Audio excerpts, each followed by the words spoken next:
జై శ్రీకృష్ణ.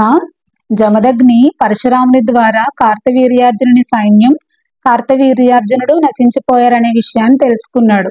రాజు తమ పట్ల ఎలా ప్రవర్తించినా సరే సంహరించడం తప్పు కదా. రామా, నీవు వెళ్ళి తీర్థయాత్రలు చేసి నీవు చేసిన పాపాన్ని తొలగించుకో అని చెప్పి జమదగ్ని మహర్షి పరశురాముడికి చెప్పాడు.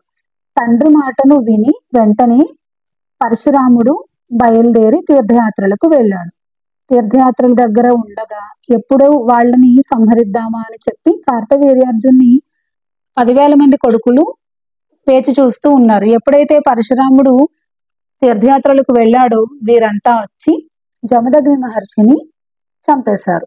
ఈలోపు రేణుక తన గుండెలు బాదుకుంటూ, రామా రామా, ఎక్కడున్నావు తండ్రి, నీ తండ్రిని కార్తవీర్యార్జునుడి కొడుకులు చంపేశారు అని చెప్పి 21 సార్లు గుండెలు బాదుకుంటూ ఏడ్చిందట.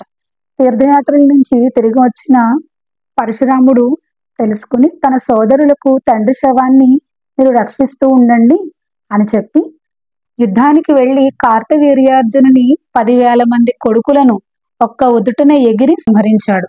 తమ తల్లి 21 సార్లు గుండెలు బాదుకుంది కాబట్టి 21 సార్లు ఆయన భూప్రదక్షిణం అంతా చేసి మొత్తం క్షత్రియులందరినీ నాశనం చేసేశాడు. ఇక్కడ స్వార్థం పెరిగిపోయింది. రాజులు పరిపాలన సరిగా చేయట్లేదు.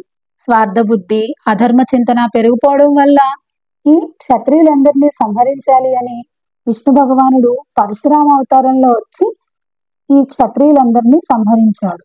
అధర్మంతో కూడిన శత్రువులైన క్షత్రియ రాజులందరినీ సంహరించి ధర్మ సంస్థాపన చేసి ఆయన ఇప్పటికీ కూడా ఉన్నారు అని, అలాగే ఈయన సప్త చిరంజీవులలో ఒకరిగా ఇప్పుడు ప్రసిద్ధి చెందారు.